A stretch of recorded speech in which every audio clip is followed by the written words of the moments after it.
My name is Noah, and right now, I'm fishing on a levee. The trick to catching fish is to stay calm and keep a low profile. As I watch the line I've cast, my mind drifts back to yesterday's scolding from my boss. I work in sales at a moving company, a job I got into after starting as a part-timer in high school. A few years later, I got transferred and ended up with a terrible boss named Susan. Susan, now in her 40s, has a hysterical scream that's tough to handle. "You're the only one in our department who hasn't met this period's goals. You're dead weight here," she yelled. She always brings up my educational background whenever she can. I didn't go to college. I joined this company straight out of high school. Ironically, Susan went to a vocational school for illustration. She used to be an illustrator, but after failing to realize her dream, she's been in this industry for almost 20 years. At drinking parties, a drunk Susan would loudly lament, "I should have gone to university instead of that vocational school." She's clearly frustrated with her life choices. Susan's complex about her education is serious. She's awkward around college-educated newcomers and tries to demean people like me with only a high school education. Frankly, I've been experiencing daily harassment from Susan. But in this department, her word is law due to her long tenure. No one defends me from her harassment. Instead, they side with Susan, leaving me to face cold stares. It's hard to maintain a calm and clear mind, even when I'm fishing. "Hey No, what's up?" Your line is shaking. My fishing buddy George alerts me, snapping me out of my thoughts. "Got something on your mind?" George is an avid fisherman who would even go fishing at sea during long holidays. His skin is tanned, and he always has a pleasant smile. "No, I'm fine." I shake my head and refocus on fishing. I can't let my personal issues disturb George's enjoyable private time. "Oh, now you're focused." George laughs. "It's only when I'm fishing like this that I can forget the unpleasant things." After refocusing, I got a hit on my fishing rod. When I reeled it in, it turned out to be a pretty big catch. My fishing buddies erupted in cheers. "Nice catch. This must be the king of this area. Your family will be thrilled." George rejoices as if it's his own achievement. I feel my face stiffen momentarily, but quickly muster a smile.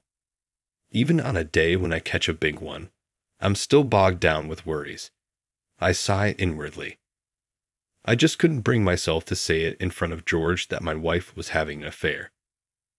I have a wife, Helen, and a daughter, Sarah, who just turned 11. Even when things got tough, I could keep going by thinking of my family. But lately, Helen's behavior has been strange. She's unusually cold towards me, and I feel like she's distancing herself. That's not all. Recently, I saw Helen dressed up, walking with a man I didn't recognize on my way back from work. I watched the scene in disbelief. I couldn't believe Helen would. It just didn't seem possible. I was too afraid to confront her about the truth, so I still haven't asked. I hope it's just my misunderstanding. As pathetic as it sounds, I find myself wanting to ignore it more and more each day. I thought showing her the fish I caught today might improve our relationship, even just a little. So, with that faint hope, I hurried back home, packing the fish in a cooler. But my wishful thinking quickly crumbled. Helen didn't even glance at the fish I brought home and instead handed me a piece of paper that wiped the smile off my face. It said, "Divorce." "No way, are you kidding?" Even as I said that, Helen's cold expression didn't change. "I'm tired of being with a man who's gloomy, boring, and smells like fish. I want to start my life over." I was stunned by Helen's harsh words. "Start over? Are you saying you're going to be with that man?"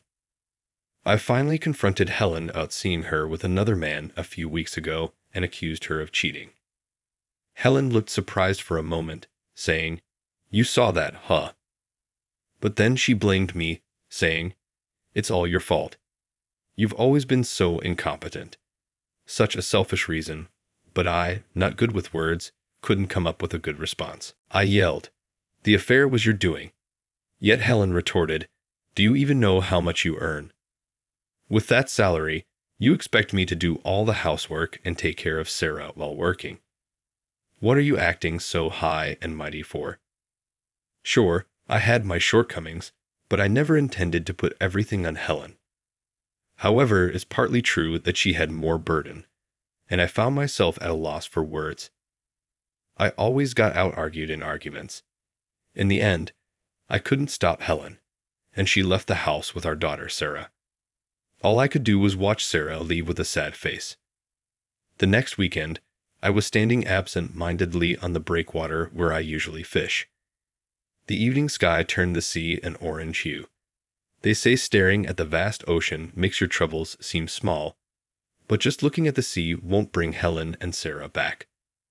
My worries only grew day by day. I had no love left for Helen.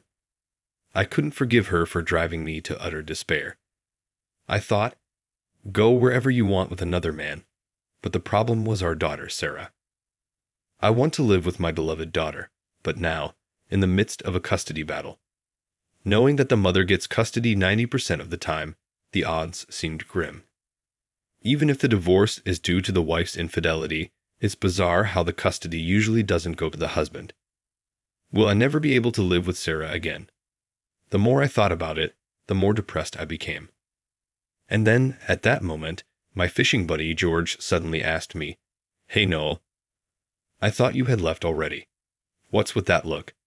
Like you're about to jump into the sea." Hearing this, I almost burst into tears. Normally, I would just smile and say it's nothing.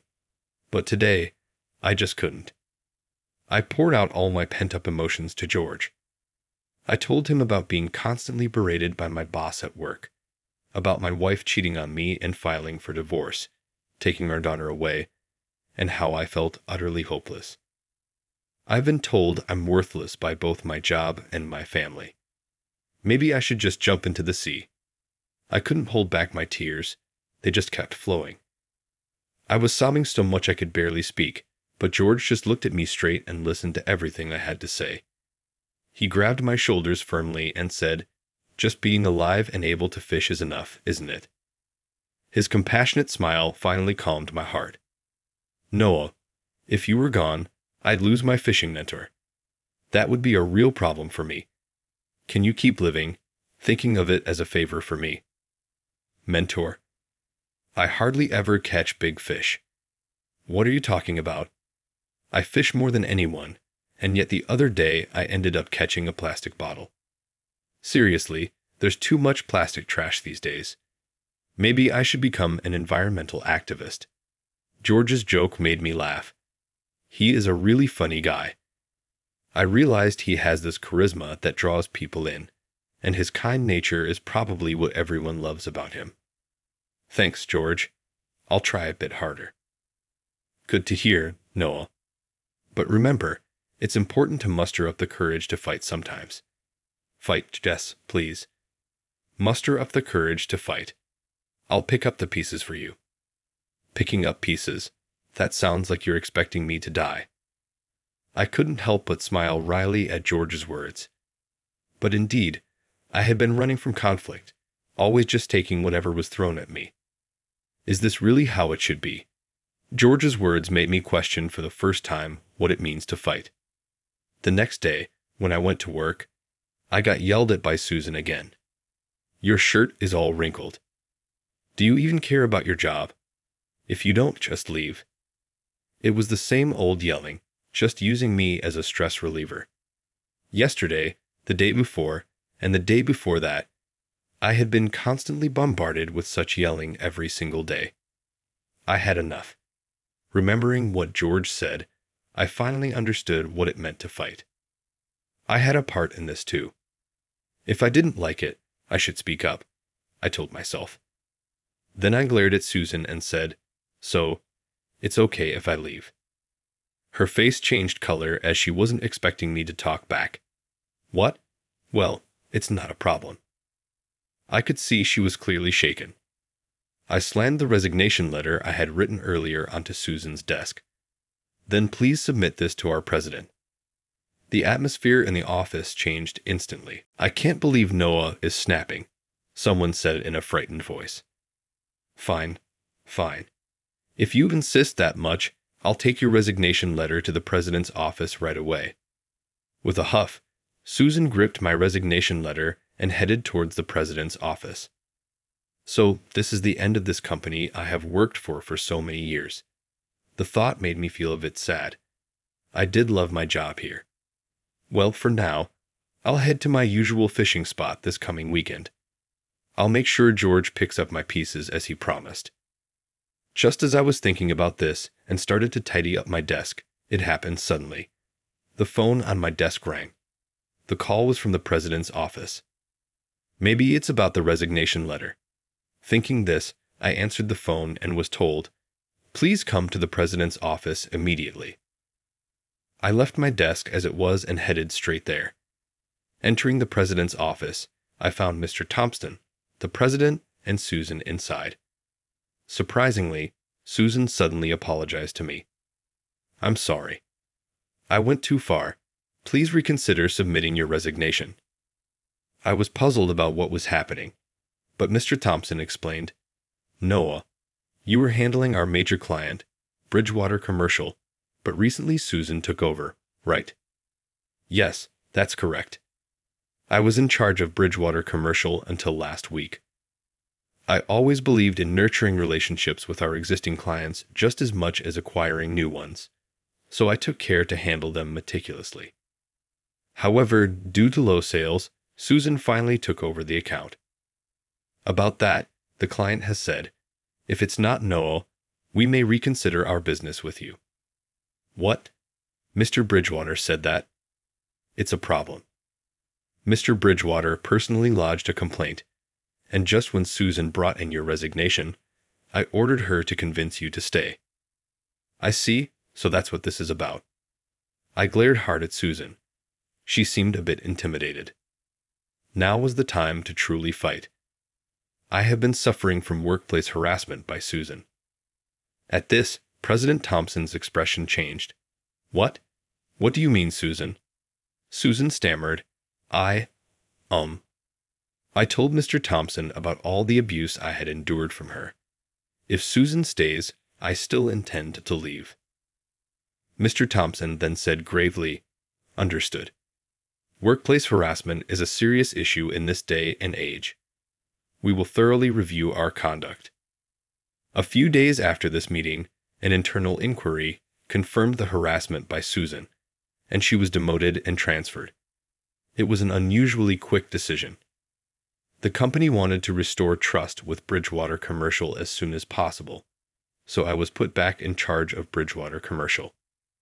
Come the weekend, I went fishing as usual. George was next to me, and I told him about Susan's transfer. "Wow, you did it after all. You fought well, Noah." "No, it's all thanks to your advice, George. I'm truly grateful, and I'm happy to be back handling the Bridgewater Commercial account."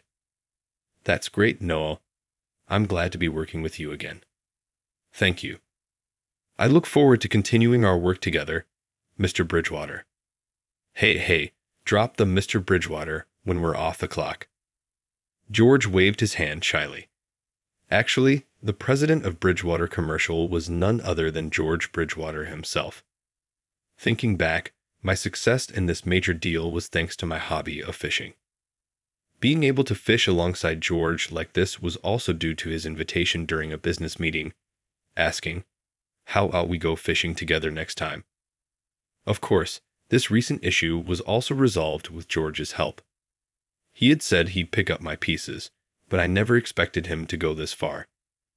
I can't thank him enough. I said this and bowed my head many times, but George looked at me and said, "The fight isn't over yet, right?" "That's right," I replied. I still had a big battle ahead of me. It was a custody battle for my daughter, Sarah. "If you win custody, bring your daughter here again," George said with a smile. I nodded firmly in response. Half a year passed. I fought. I confronted my wife, Helen, head-on. Finally, the verdict was out.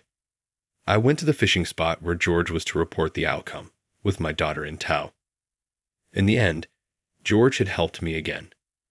Being a business owner, he knew many good lawyers and referred one to me.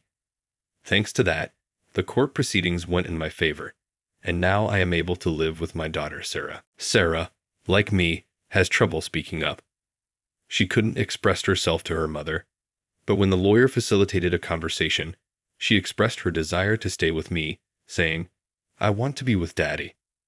"The battle is finally over, Noah," George said, intently watching his fishing line. I whispered, "Yes," in response. I always felt pathetic, always being helped by George. To my slight dejection, George asked, "Sarah, do you like your dad?" Sarah, who became a sixth grader this year, seemed embarrassed to say "I like" out loud. Perhaps because of shyness, she hesitated with an E, but then nodded silently afterward. That's right. That's right. Your dad might not look dependable, but he's the kind of person who always looks out for others and supports them in the background." To think that he saw me in such a way, George's words made me so happy. I realized that what I had been doing wasn't wrong and decided to continue tackling everything with compassion. Then George's fishing line tugged violently. Oh, here it comes, a big one.